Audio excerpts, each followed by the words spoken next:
नमस्कार मैत्रिणींनो. तर काय आहे की आजकाल आपण लहान मुलांना म्हणजे मोबाईल हातामध्ये देत असतो. हातामध्ये मोबाईल देत असताना आपण विचारपूर्वक आपण मुलाला मोबाईल हातात द्यायचं, कारण मुलांना मोबाईल हातात देणार नाही किंवा देऊ नका असंही मला म्हणता येणार नाही. कारण प्रत्येक मोठा माणूस जे काही करते त्याचं अनुकरण हे लहान मुलं करत असतात.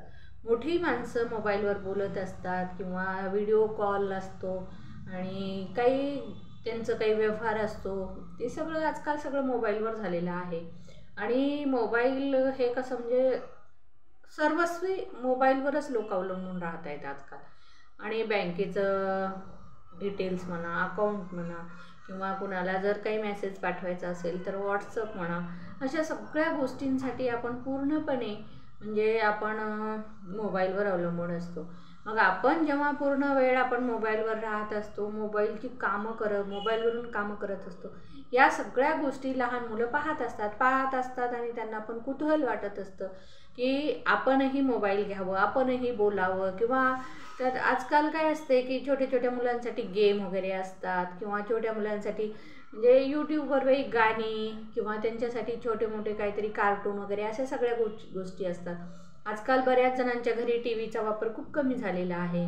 आणि कसं आहे की मध्यमवर्गीय लोक काय करतात की बाबा घरामध्ये 2-3 मोबाईल पडून आहेत, म्हणजे पडून आहेत म्हणण्यापेक्षा वापरण्यात असतात.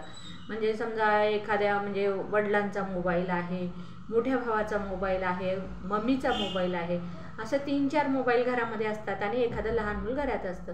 अशा वेळेला काय करतं ते मूल कोणाचाही मोबाईल घेतं, म्हणजे त्याला असं काही बंधनं नसतात की मग त्याला थोडं बहुत वेळ मिळाला का तो म्हणतो की मला मोबाईल द्या. मग मोबाईल आता ज्याचा फ्री असेल किंवा म्हणजे आता कसं असते की मम्मीचं मोबाईल घ्यायला गेलं तर मम्मीच्या मोबाईलमध्ये नेटचं प्रमाण जास्त नसतं, कारण ते कुठंतरी 200 रुपयाचं रिचार्ज मारलेलं असतं आणि तिची कॉलिंगच चालते, मग त्याच्यावर काही मोबाईल चालत नाही.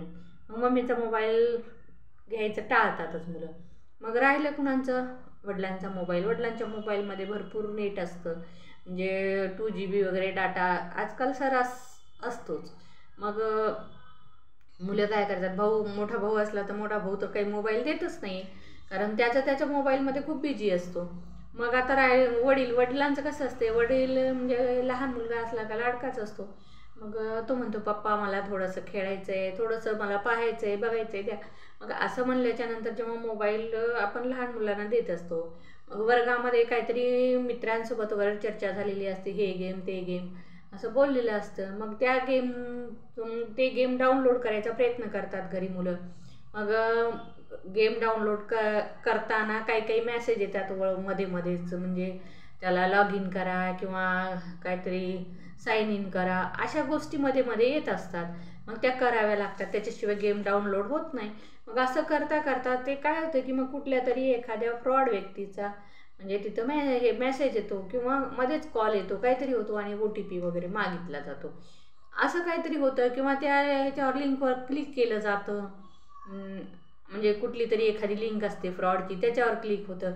मग असं झाल्यावर काय होतं ते तुम्हाला म्हणजे अनुभव असेलच बऱ्याच जणाला, कारण आपण बातम्या वाचता, पेपर वाचता आणि आजकाल टी व्हीवर मेसेज म्हणजे न्यूज येत राहतात, या सगळ्या गोष्टी आपण पाहत असतात ना. तर तुमच्या लक्षात येईल की काय फ्रॉड झाला काय नाही. तर असंच एक कोल्हापूर जिल्ह्यामध्ये घडलेली घटना आहे. आई वडिलांनी कष्ट करून 7 लाख रुपये त्यांनी म्हणजे जमा केले होते. त्यांना म्हशी घ्यायचे होते, त्यांच्या घरी म्हशीचा म्हणजे बिझनेस होता किंवा त्यांच्याकडे आधीच्या काही म्हशी होत्या, अजून त्यांना त्याच्यामध्ये म्हशी वाढवायच्या होत्या. मग म्हशी वाढवायच्या होत्या म्हणून त्यांनी 7 लाख रुपये बँकेत ठेवले होते आणि वडिलांना एवढं काही वाटलं नाही, जाऊ द्या मुलगा आहे खेळेल आणि ठेवून देईल.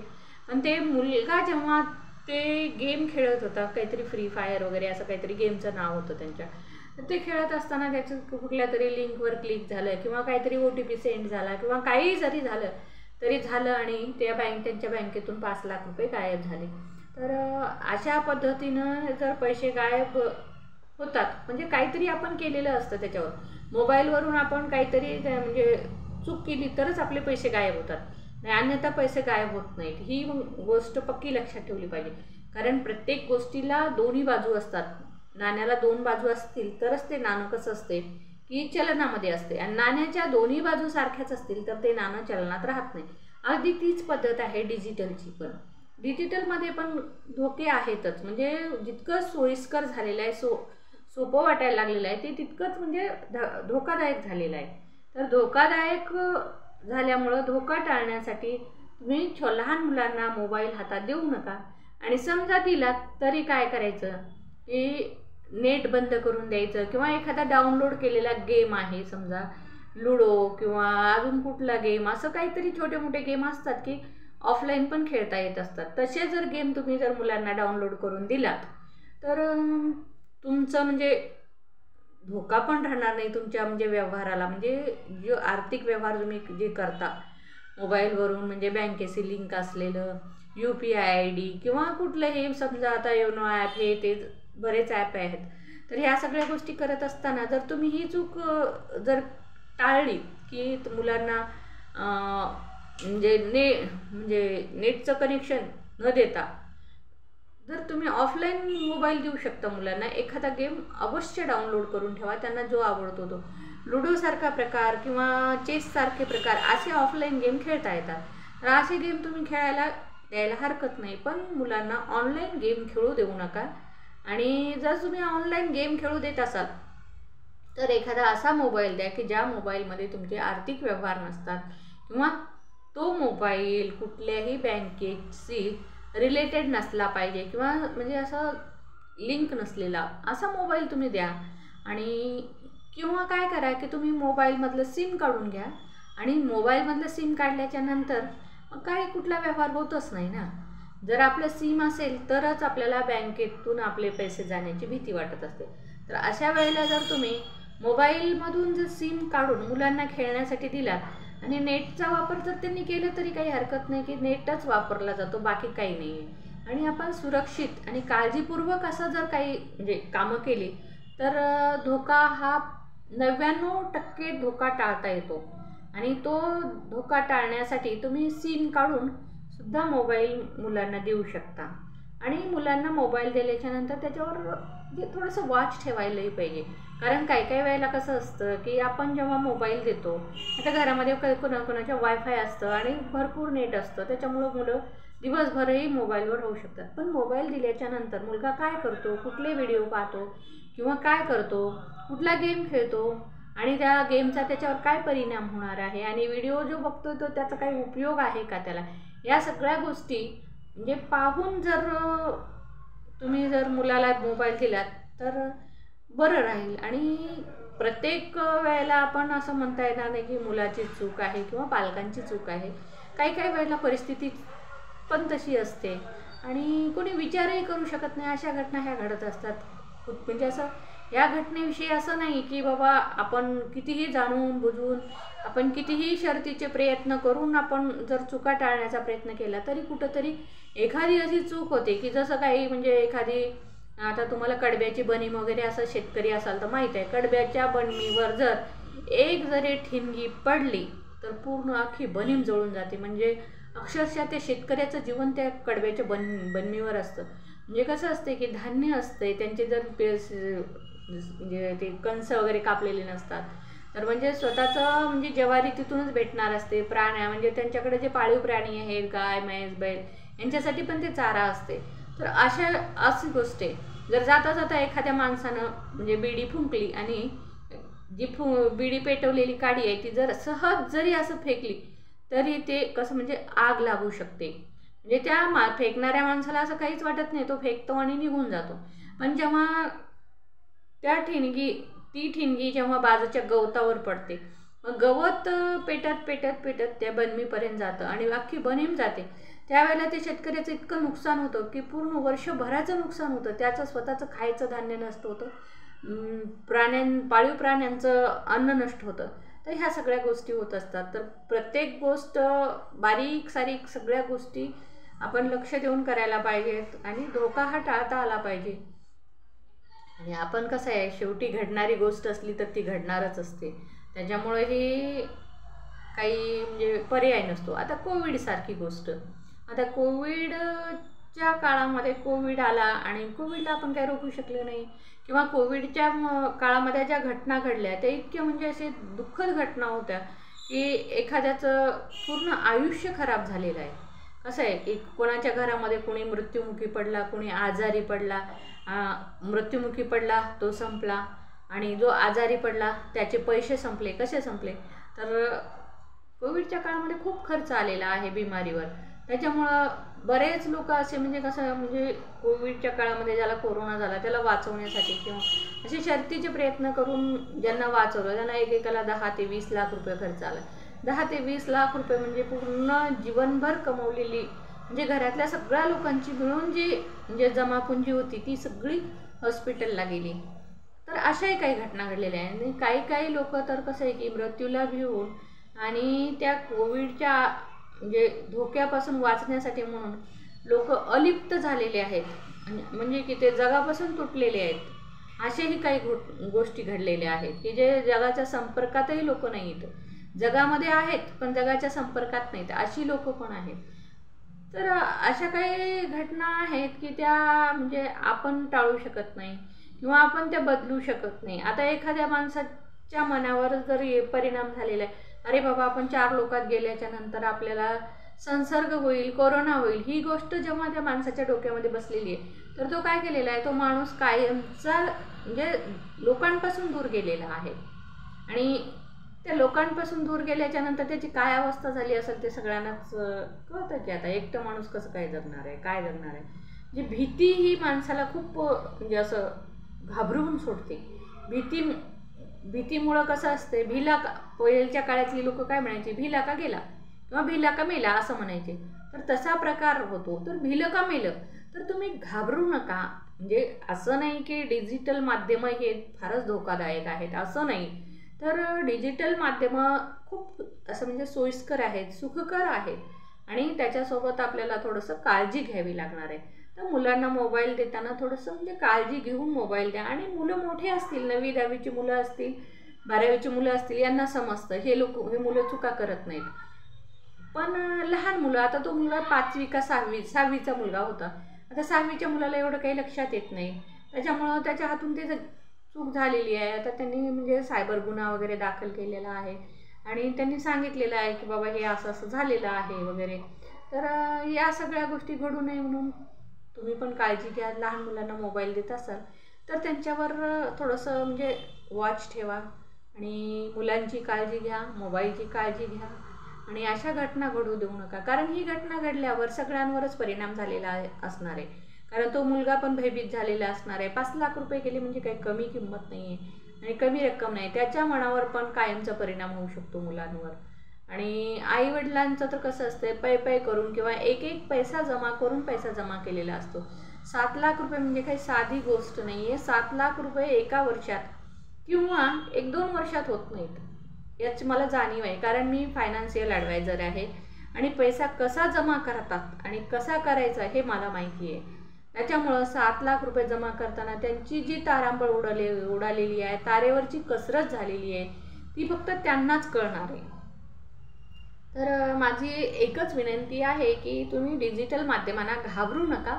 फक्त कसं आहे की म्हणजे न घाबरता व्यवहार करा, न घाबरता किंवा पुढच्या धोका टाळायचे सगळे जी कारणं मी आज सांगितलेली आहे ती लक्षात ठेवून तुम्ही जर तसं वागलात तर तुम्हाला डिजिटल माध्यमापासून कधीही धोका होणार नाही. आता मी सुद्धा वापरते, माझा मोबाईल माझा मुलगा पण वापरतो. आता तसा माझा मुलगा मोठा झालेला आहे, 20 वर्षाचा मुलगा आहे, तो सगळं वापरतो. पण आत्तापर्यंत तरी कधी म्हणजे अशा घटना आमच्याकडे घडलेल्या नाहीत. कारण माझा मुलगा लहानपणापासून मोबाईल वापरतो, म्हणजे जवळपास 8वी 9वीपासून वापरतो. कारण पूर्वी एवढं जास्त मोबाईलचं म्हणजे हे नव्हतं, माध्यम नव्हतं. पण आता नंतर ऑनलाईन क्लासेस हे ते झाले, त्याच्यामुळं आम्हाला मोबाईल हे मुलांना द्यावंच लागलं आणि प्रत्येकाला द्यावंच लागतं. कारण कोविडच्या काळामध्ये हे क्लासेस वगैरे ऑनलाईन होते, त्यामुळे मुलांना मोबाईल देणं आवश्यक होतं आणि त्या काळात आम्ही मोबाईल पण दिलेले आहेत. पण आम्हाला कुठलाही म्हणजे असं धोका झालेला नाही आहे आणि कुठलंही काही परेशानी झालेली नाही. उलट सोपंच झालेलं आहे. लॉकडाऊनच्या काळामध्ये बँकेत जा, रांगेत उभं टाका, त्याच्यापेक्षा ऑनलाईन UPI ID समजा गुगल पे, फोनपे या गोष्टी वापरल्यामुळं खूप म्हणजे सुखकर असं जीवन झालेलं होतं तेव्हा हे. आणि आता तर ते आता रुटीनमध्येच आलेलं आहे सगळ्यांसाठी. आणि बँकेमध्ये पण आपण पाहताना आता कुठं गर्दी आहे एवढी जास्त, पैसे भरायला गर्दी, काढायला गर्दी, परत कुठला व्यवहार काही असला का असा पूर्ण बँक भरलेली राहायची. आता तसं नाही आहे. आता बरंच काही म्हणजे असं सोपं झालेलं आहे. आणि कसं की बँकेमध्ये आता ते ग्राहक सेवा केंद्र वगैरे झालेले आहेत. म्हणजे 5 ते 10 हजारापर्यंतची रक्कम जेव्हा काढायची असते तेव्हा ग्राहक केंद्रामधून मिळत असते. त्याच्यामुळं बँकेचा म्हणजे संपर्क हा कमी झालेला आहे. कारण बँकेत जा, परत तिथल्या लोकांना विचारा, पैसे भरा, काढा, नोटा मोजा, या सगळ्या गोष्टीची झंझट कमी झालेली आहे. तर डिजिटल माध्यम हे खूप चांगलं आहे, पण एवढंच की सुरक्षितपणे हाताळा आणि होणाऱ्या ज्या घटना आहेत किंवा होणारं जे नुकसान आहे याच्यापासून सावध राहा. आणि कुणालाही OTP वगैरे देऊ नका. बऱ्याच वेळेला कसं असते की OTP काही कारणासाठी द्यावं लागतं. काही आपण डाउनलोड केलं का OTP द्यावं लागतं, किंवा कुठून काही म्हणजे असं व्यवहार करायचा आहे, समजा ITR भरायचा आहे, तिथंसुद्धा OTP द्यावं लागतो. म्हणजे असं प्रत्येक गोष्ट OTP न होते. तर OTP शिवाय पर्याय नाही आहे. तर OTP देताना पण बरेच जण घाबरतात. मी सुद्धा घाबरते. मला पण माझ्या बहिणीनं कशाच तरी ते काम होतं म्हणून OTP मागितला होता माझ्याकडून. तर त्या दिवशी मी तिला OTP दिले नाही, कारण की अशा गोष्टी घडतात म्हणून. कारण ती लांबवर होती, तिच्याही ओळखीची पुढची व्यक्ती आहे की नाही हे असं वाटलं. पण कसं आहे की कधी कधी असं गैरसमजही होतो, आपण OTP नाही दिलं तर विचार करून द्यायला हरकत नाही. त्या दिवशी तिला OTP द्यायला पाहिजे होतं, पण मी दिलं नाही. कारण एकदा सवय लागली की आपल्याला सहज द्यायची सवय लागते OTP म्हणून. तर या सगळ्या गोष्टी करा. किंवा कसं आहे, आता OTP नाही दिलं तर पुढच्या व्यक्तीला नाराजगी वाटते. आता माझा मुलगा पण असं म्हणजे मेडिकलचाच विद्यार्थी आहे. मग दुसऱ्या एक BAMSच्या मुलांना वगैरे एक OTP लागणार होता, काहीतरी त्यांचं म्हणजे प्रोजेक्ट होता का काय होतं. पण ते OTP त्यांना 250 लोकांचे OTP जमा करायचे होते. 250 लोकांच्या OTP जमा करताना त्याला म्हणजे प्रत्येकजण OTP देईल असंच नाही ना. मग मला पण OTP मागितलं होतं त्यांनी. तर मी म्हणलं मला माहिती नाही, माझा मुलगा आल्यावर तुम्ही माझा मुलगा आल्याच्यानंतर मी त्याला म्हणलं अरे असा हा मुलगा मला OTP मागतो. तो म्हणला मम्मी काही नाही आहे, देऊ शकतेस तू. असं तेच त्यानं प्रोजेक्टसाठी काहीतरी कंपल्सरी केलेलं आहे. 250 लोकांकडून त्यांना OTP घ्यायचे आहेत, तर तू दे, काही हरकत नाही. मग मी ते OTP दिलेलं आहे. म्हणजे असं खात्री जमा करून OTP द्यायला काही हरकत नाही. पण असं नाही की आपण OTPच देणार नाही, ही गोष्ट जरा चुकीची होते. कामच होऊ शकत नाही बिना OTPचं. आता मी LIC अभिकर्ता पण आहे. मी LICचं जे फायनान्शियल सगळे व्यवहार आहेत ते ऑनलाईन करते. ऑनलाईन करताना आपल्याला OTP द्यावाच लागतो, कारण ऑनलाईन पॉलिसी करताना 3 ते 4 वेळा OTP घ्यावी लागते कस्टमरकडून आम्हाला. तर पुढचा व्यक्ती म्हणजे असं त्याला समजतं की बाबा हे LICकडचीच OTP आहे आणि LICच्याच ह्याच्यातून येते, द्यायला काही हरकत नाही. तर जे सुशिक्षित लोक आहेत ते OTP व्यवस्थित देतात. म्हणजे खेड्यातले लोक आहेत त्यांना माहिती आहे की बँकेचे पैसे उडून जातात OTP दिल्यावर, मग त्यावेळेला आम्हाला ऑफलाईन पॉलिशा कराव्या लागतात. तर ह्या अशा सगळ्या गोष्टी आहेत. म्हणजे कसं आहे की डिजिटल माध्यम खूप सोपं आहे, फक्त त्याला काळजीपूर्वक हाताळलं का व्यवस्थित राहील. कुठलीही गोष्ट तशीच आहे. आपल्याला माहिती आहे आग ही भयानकच आहे, पण आपण त्या आगीचा उपयोग किती ठिकाणी करतो. स्वयंपाक करायला आग लागतेच, आगीशिवाय स्वयंपाक होतो का. प्रत्येक ठिकाणी तेच आहे. ऊर्जा वापरल्याशिवाय काहीच होणार नाही. लाईट पण किती धोकादायक आहे, पण आपण सगळीकडे लाईट वापरतो ना. आणि जर समजा शॉक लागला तर संपलंच. आणि शॉक लागू नये म्हणून आपण काळजी घेतो ना. अगदी त्याचप्रमाणे डिजिटल माध्यम जेव्हा आपण वापरतो तर अशा पद्धतीने काळजी घ्यायला पाहिजे असं मला वाटतं. तर तुम्हाला काय वाटतं? तर डिजिटल माध्यम म्हणजे चूक का बरोबर हे तुम्ही कमेंटमध्ये सांगा. आणि जर माझ्या चॅनलवर जर तुम्ही नवीन असाल तर सबस्क्राईब करायला विसरू नका. धन्यवाद.